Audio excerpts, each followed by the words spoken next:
Gold mining is a high-stakes game, and in Gold Rush Season 15, Episode 16, The Thin Red Pay Layer, the miners continued their all-or-nothing approach. Parker Schnabel made aggressive moves at Sulphur Creek, Rick Ness doubled down on his high-risk Vegas Valley cut, and Kevin Beets fought to gain momentum despite numerous setbacks. Let's break down how each miner fared in this crucial episode. After a strong start at Sulphur Creek, Parker Schnabel found himself needing to make another move. With limited material left at the pre-stripped ground, he shifted his focus upstream, targeting an untouched red gravel section that he estimated could yield $1.5 million in gold. Schnabel relied on Tyson Lee once again to move the wash plant Big Red, with new hire Cole Anderson assisting. The operation had its tense moments, including a loader slipping dangerously, but the move was ultimately a success. However, the crew soon hit a snag when the hopper feeder's tail drum failed. With no backup available, they lost 2 days waiting for a replacement. Despite the downtime, Parker's crew managed to get the wash plant running just in time for the night shift. While he revised his season goal from 10,000 to 8,000 ounces, Parker made strategic decisions that would benefit future operations. He also continued his multi-site approach, running 2 plants at Dominion Creek alongside Sulphur Creek. In a touching moment, Chris Domit showed appreciation for Tatiana Costa's work in the gold room by gifting a tag for her dog, Nacho. It was a small but meaningful token that highlighted the camaraderie within Parker's team. The week's gold totals reinforced Parker's strategy. Dominion Creek's 2 plants ran successfully, with the bridge cut producing 136.5 ounces, worth over $341,000, and the long cut delivering 285.1 ounces, worth over $712,000, its best haul of the season. Parker was now eyeing a 3-plant operation for even bigger returns, with aspirations of turning this difficult season into a profitable one. At Duncan Creek, Rick Ness faced mounting pressure as he continued moving dirt at an aggressive pace. With 160 feet of overburden to clear, he set an ambitious target, 230 truckloads per day. To maximize efficiency, trucks were strategically routed, those dumping overburden moved downhill, while others transporting materials moved uphill to conserve fuel. The operation had its close calls, including a near-disastrous incident where a truck flipped near a steep drop. The crew used a 460 excavator to carefully right the 34-ton vehicle, narrowly avoiding costly damage. It was a tense moment that underscored the dangers the team faced daily. Equipment issues persisted when Ryan Kent discovered metal chunks in a truck's dropbox oil. Ness couldn't afford downtime, so he spent $35,000 to install a new dropbox using a crane. Losing a truck at this stage would have put him even further behind schedule, so the quick repair was a necessity. Despite these challenges, the crew exceeded expectations, moving 1,890 loads, 290 more than planned, totaling 80,000 tons of dirt. After 2 weeks, they had cleared 70 feet of overburden but still had 90 to go before reaching pay dirt. The sheer scale of the excavation effort was enormous, and every day counted in this high-risk gamble. Ness's hopes rested on whether the pay streak at Vegas Valley would be worth the investment, as failure could mean the end of his mining career.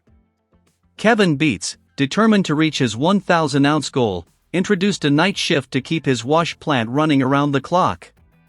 He put newcomer Caden Foote, who had 5 years of experience, in charge of running the plant solo overnight. Foote's job required feeding pay dirt into the hopper and clearing tailings every 8 minutes, no easy feat, especially when working alone in darkness. Working solo presented unique challenges, from maintaining efficiency to keeping an eye out for wildlife. Things went smoothly until 5 a.m. when the conveyor belt broke. With 12 tons of dirt blocking the hopper, the day crew had to clear it out before repairs could begin.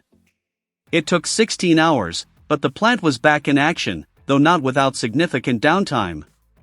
Hunter Canning took over the night shift next and faced another jam, though the issue was resolved in under an hour.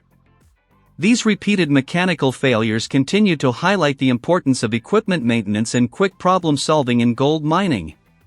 When it came time to weigh in, Kevin's efforts paid off. His operation produced 122.4 ounces of gold, worth $306,000. This quadrupled his last haul, providing a much-needed boost. Though still far from his 1,000-ounce goal, it was a step in the right direction. Kevin's season had been plagued with setbacks, from weather issues to equipment failures, but this week proved that he could turn things around with persistence and strategic decision-making. His gamble on running an overnight shift had paid off, and if he could maintain momentum, he might still have a shot at reaching his goal. Episode 16 of Gold Rush Season 15 showcased the high risks and rewards of gold mining. Parker Schnabel's strategic shift yielded significant returns, Rick Ness pushed forward despite daunting obstacles, and Kevin Beets proved that perseverance could lead to a breakthrough. Each miner faced unique challenges this week, but their relentless drive to strike gold kept them going. Parker aimed to scale up operations, Rick fought to move enough dirt to reach pay, and Kevin doubled down on his efforts to keep his wash plant running around the clock. The stakes were higher than ever, and with the season progressing, it was clear that every decision counted. As the competition intensified and the margins for error grew smaller, the miners had to dig deep, both literally and figuratively, to achieve their goals. Will their gambles pay off in the long run? Only time will tell, but one thing was certain: in the Klondike, fortune favored the bold. As Gold Rush Season 15 reaches its later stages, Episode 16 set the stage for what could be a dramatic final stretch. Parker Schnabel, Rick Ness, and Kevin Beets are all pushing toward their respective goals, but with time running out, each miner faces significant challenges that could make or break their season. Based on recent events, let's predict where the teams might be headed in the coming episodes. Parker has been one of the most consistent miners in Gold Rush, and Season 15 has been no different. His decision to acquire Sulphur Creek appeared to pay off early on, but with limited ground left to work there, he has now turned his focus to an untested red gravel section upstream. If his gamble on this new area pays off, Parker could make significant strides toward his revised 8,000-ounce goal. With Dominion Creek still delivering solid gold hauls and the possibility of running 3 plants simultaneously, Parker has positioned himself for a strong finish. However, equipment issues, like the recent breakdown of his hopper feeder, could slow production. Additionally, the heavy workload on Chris Domet and Tatiana Costa might impact efficiency. If Parker can maintain steady output and keep his machinery operational, he could still have one of the best seasons of any miner this year. Rick Ness is arguably in the most precarious position of all the miners. His massive investment in Vegas Valley, where he bet 400 of the 900 ounces generated at Raleigh Valley, remains a huge risk. With 160 feet of overburden to clear and only 70 feet removed so far, he still has a long way to go before hitting pay dirt. The recent truck flip and costly repairs have only added to his troubles. Looking ahead, Ness must continue moving dirt at an accelerated rate while avoiding additional setbacks. His operation has proven it can exceed targets, as seen in Episode 16 when they moved 1,890 loads, 290 more than planned. However, even with this level of production, time is running out. If he can't reach the pay layer soon, he may not be able to recoup his investment, and without a secured water license for next season, this could be his last stand in the Klondike. Kevin Beets started the season determined to prove himself independent of his father, Tony Beets. However, numerous setbacks, including delays in sluicing and equipment failures, have made his 1,000-ounce goal seem increasingly out of reach.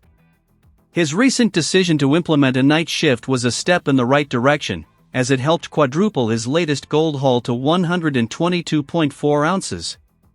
But at only 33 ounces before this week, he still has a mountain to climb.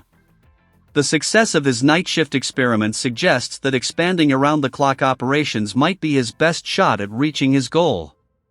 However, running a night shift comes with risks, breakdowns, unpredictable weather, and fatigue among workers could impact productivity. If Kevin can keep his equipment running smoothly and continue pushing hard, he may still have a chance to turn his season around, but it will take a massive effort.